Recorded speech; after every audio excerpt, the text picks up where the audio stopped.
ദൈവ തിരുനാമത്തിന് മഹത്വമുണ്ടാവട്ടെ. Bible reading പ്രോഗ്രാമിൽ സംബന്ധിക്കുന്ന എല്ലാവർക്കും കർത്തൃനാമത്തിൽ സ്നേഹവന്ദനം അറിയിക്കട്ടെ. നമ്മൾ ഇന്നു മുതൽ അപ്പോസ്തലനായ പൗലോസ്ലീഹ ഗലാത്യർക്ക് എഴുതിയ ലേഖനമാണ് വായിക്കുന്നത്. 6 അധ്യായങ്ങൾ മാത്രമുള്ള ചെറിയ ഒരു ലേഖനമാണിത്. ഈ ഗലാത്യ എന്ന് പറയുന്നതായ സ്ഥലം ഏഷ്യ മൈനറിൽ ഇപ്പോഴത്തെ നമ്മുടെ തുർക്കിയുടെ ഒരു ഭാഗമാണ്. ആ കാലത്ത് അത് റോമൻ സാമ്രാജ്യത്തിന്റെ ഭാഗമായിരുന്നു. പൗലോസ്ലീഹ തന്റെ 2ാമത്തെ പ്രേക്ഷിത യാത്രയ്ക്കിടയിൽ അവിടെ സ്ഥാപിച്ച സഭകളെ 3ാമത്തെ യാത്രയിലും അദ്ദേഹം സന്ദർശിക്കുകയുണ്ടായി.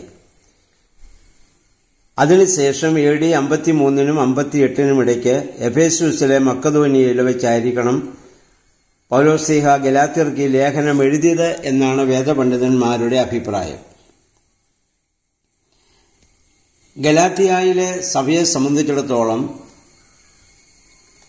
അവിടെ കൂടുതൽ ആളുകളും യഹൂദന്മാരല്ലാത്ത വിജാതികളായ ആളുകൾ, ക്രിസ്ത്യാനികൾ മാത്രം അടങ്ങിയതായിരുന്നു. പൗലോസ്ലീഹ ഗലാത്യ വിട്ടതിനു ശേഷം യഹൂദ ക്രിസ്ത്യാനികളായ ആളുകൾ അവിടം സന്ദർശിച്ചിട്ട് തെറ്റായ പ്രബോധനങ്ങൾ വഴി സഭയിൽ ആശയക്കുഴപ്പങ്ങളുണ്ടാക്കി. അവർ പറഞ്ഞു, വിജാതീയനായ ഒരാൾ ക്രിസ്ത്യാനിയാകണമെങ്കിൽ മോശയുടെ നിയമങ്ങൾ അനുസരിച്ച് യഹൂദ ആചാരപ്രകാരം പരിച്ഛേദന പ്രാപിക്കണം. അതിനുശേഷം പിന്നീട് സ്നാനമേറ്റ് ക്രിസ്ത്യാനിയാകണം എന്ന് പറഞ്ഞാൽ അവൻ ആദ്യം യഹൂദനാകണം എന്ന് അവർ നിർബന്ധം പിടിച്ചു. അവരുടെ സ്വാധീനത്താൽ സമ്മർദ്ദത്താലും പരിച്ഛേദന സ്വീകരിച്ച ഗലാത്യക്കാരെ മറ്റുള്ളവരെ അതിന് പ്രേരിപ്പിച്ചുകൊണ്ടുമിരുന്നു. അത് മാത്രമല്ല, പൗലോസിന്റെ അധികാരത്തെ തന്നെ അവർ ചോദ്യം ചെയ്യാനും ആരംഭിച്ചു. കാരണം പൗലോസ് അതിന് എതിരായിരുന്നു. നമുക്കറിയാം, അപ്പോസ്തലപ്രവൃത്തികൾ 15-ാം അധ്യായം പഠിച്ചപ്പോൾ സ്ലീഹന്മാർ കൂടി ഈ ഒരു തർക്കമുണ്ടായപ്പോൾ അവിടെ തീരുമാനിച്ചതാണ്, ജാതിയിൽ നിന്ന് ഒരാൾ ക്രിസ്ത്യാനിയാകാൻ വരുന്നെങ്കിൽ അവന് പരിച്ഛേദന ഏറ്റ് യഹൂദനാകേണ്ട കാര്യമില്ല, അവന് നേരിട്ട് സ്നാനമേറ്റ് ക്രിസ്ത്യാനിയാകാം. കാരണം പരിച്ഛേദനയ്ക്ക് പകരം പുതിയ നിയമത്തിൽ സ്നാനം എന്ന കൂദാശ വന്നു കഴിഞ്ഞു. എന്നാൽ യഹൂദന്മാരായ ആളുകൾ മോശയുടെ ന്യായപ്രമാണം അനുസരിച്ച് പരിച്ഛേദന ഏറ്റില്ലെങ്കിൽ സ്വർഗത്തിൽ പോവാൻ സാധ്യമല്ല എന്ന വാദത്തിൽ അവർ അങ്ങനെ ഉറച്ചു നിന്നു. അങ്ങനെ ആ ഒരു വലിയ തർക്കം മിക്കവാറും എല്ലാ സഭകളിലും ആ കാലത്ത് ഉണ്ടായിരുന്നതാണ്. അപ്പം ഈ ഒരു സാഹചര്യത്തിലാണ് പൗലോസ്ലീഹ ഗലാത്യർക്ക് ഈ ലേഖനം എഴുതുന്നതെന്ന് നമുക്ക് മനസ്സിലാക്കാം. ലേഖനത്തിന്റെ ആദ്യ ഭാഗത്ത് പൗലോസ്ലീഹ തന്റെ അപ്പോസ്തോല അധികാരത്തിനുള്ള തെളിവുകളൊക്കെ അദ്ദേഹം അവിടെ പറയുന്നുണ്ട്. അപ്പം യഹൂദ ആചാരങ്ങളിൽ നിന്നും മോശയുടെ നിയമത്തിൽ നിന്നും വിജാതീയരായ ആളുകൾ സ്വതന്ത്രരായിരിക്കേണ്ടതിന്റെ ആവശ്യകതയാണ് അദ്ദേഹം ഇവിടെ ഊന്നി പറയുന്നത്. അദ്ദേഹം പറയുന്നു, നിയമാനുഷ്ഠാനം വഴിയല്ല, വിശ്വാസം മൂലമാണ് മനുഷ്യൻ ദൈവത്തിനു മുമ്പിൽ നീതിമാനായി പരിഗണിക്കപ്പെടുക. അബ്രാഹാമിന്റെ മാതൃകയും അതാണല്ലോ വ്യക്തമാക്കുന്നത്. അദ്ദേഹം പറഞ്ഞു, ന്യായപ്രമാണത്തിന്റെ ആധിപത്യകാലം അവസാനിച്ചു.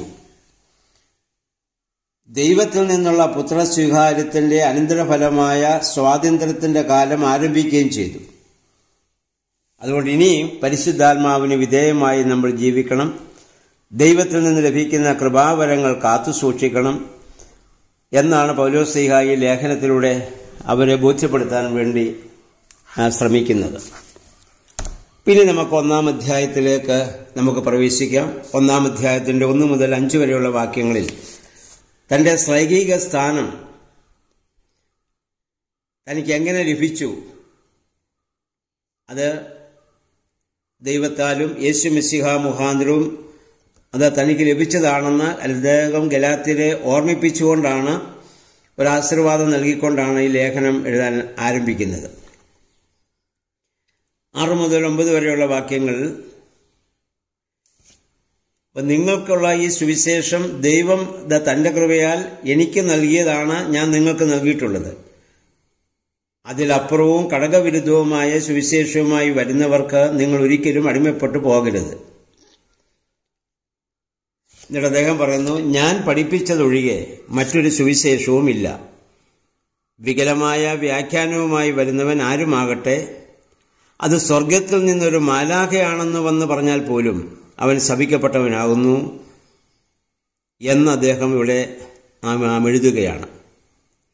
ഈ വേദഭാഗമാണ് നമ്മൾ വിശുദ്ധ കുർബാനയിൽ ഏവങ്കേലിയോൻ വായിക്കുന്നതിന് മുമ്പ് പൗലോസ് ശ്ലീഹ ധന്യം ചൊൽകട്ടെ എന്നുള്ള പാട്ട് ഈ വേദഭാഗമാണ്.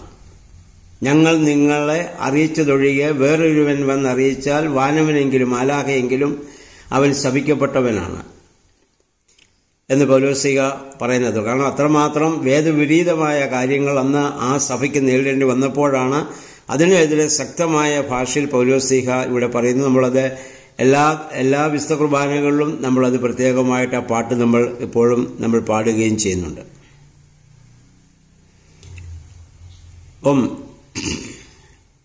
ഇപ്പോൾ പൗലോസിന്റെ ഈ പ്രഖ്യാപനത്തിൽ നിന്നും വചനത്തിന്റെ സത്യസന്ധത, വിശ്വാസത്തിലുള്ളതായ സ്ഥിരത, അല്ലെങ്കിൽ ആ വിശ്വാസ ജീവിതത്തിലുണ്ടാകേണ്ട തീഷ്ണത, ഇതൊക്കെ വളരെ അദ്ദേഹം ശക്തമായിട്ട് ഇവിടെ ഊന്നി പറയുന്നുണ്ട്.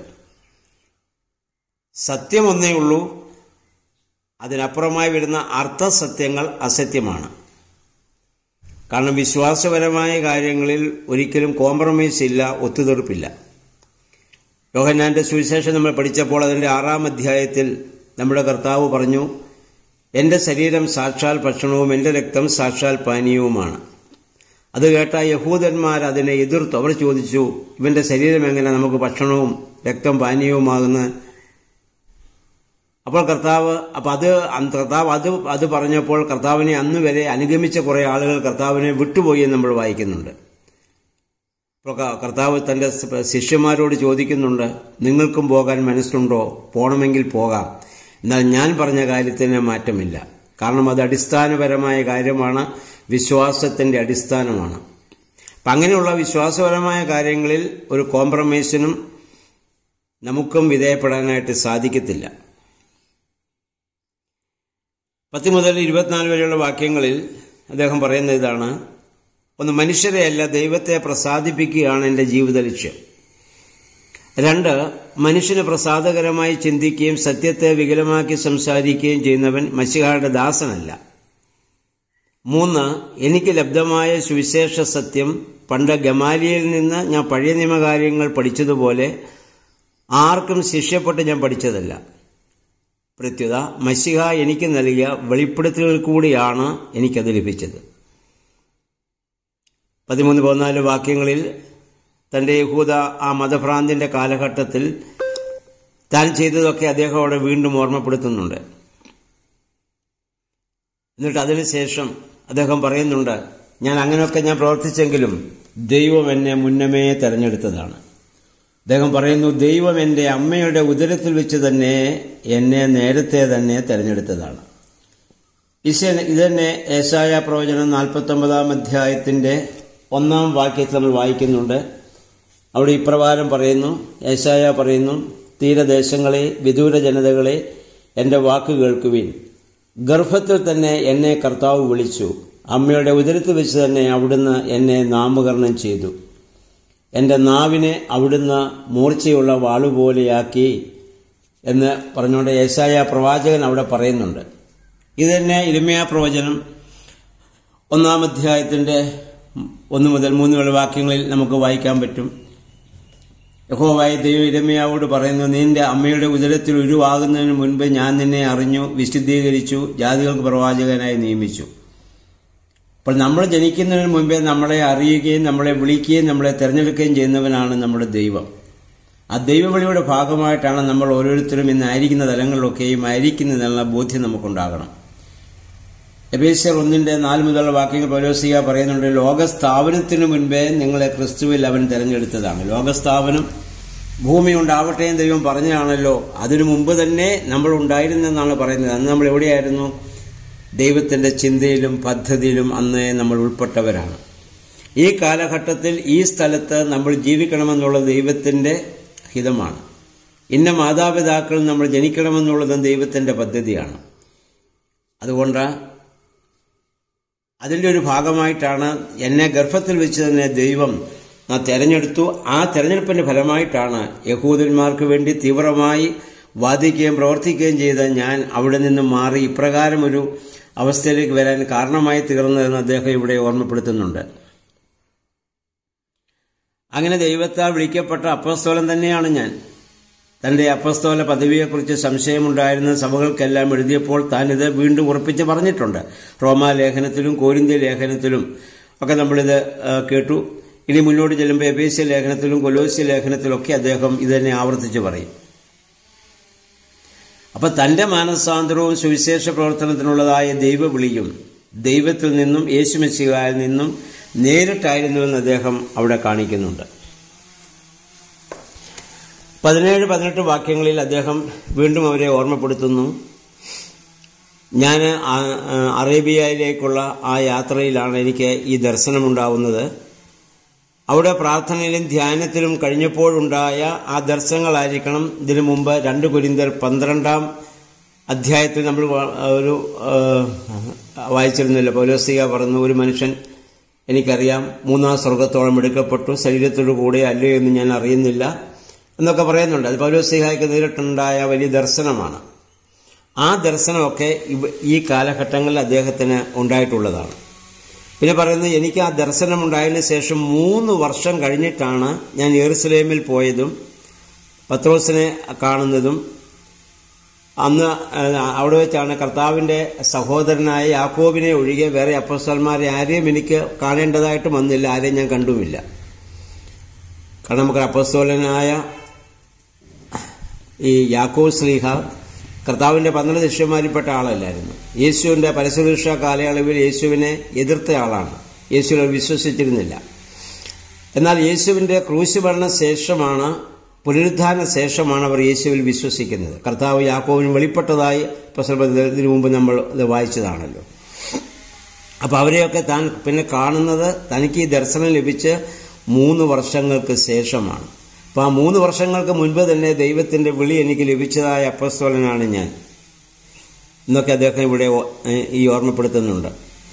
അപ്പൊ അങ്ങനെ ഇത് പൗലോസ്ലീഹായുടെ ജീവിത ചരിത്രം, അല്ലെങ്കിൽ എങ്ങനെയാണ് എനിക്ക് നിങ്ങളെ ഉപദേശിക്കാനുള്ള അധികാരം എങ്ങനെ എവിടെ നിന്ന് ലഭിച്ചു എന്ന് അദ്ദേഹം വ്യക്തമായി പറയുന്നുണ്ട്. ആ വെളിപ്പെടുത്തൽ ലഭിച്ചുകൊണ്ടാണ് അദ്ദേഹം ശക്തമായിട്ട് പറഞ്ഞത്, ഞങ്ങൾ അറിയിച്ചതൊഴികെ ഒരു ദൈവദൂതൻ വന്ന് പറഞ്ഞാൽ പോലും നിങ്ങളത് വിശ്വസിക്കരുത് എന്ന് പറയാനുള്ള കാരണം ഇതാണ്.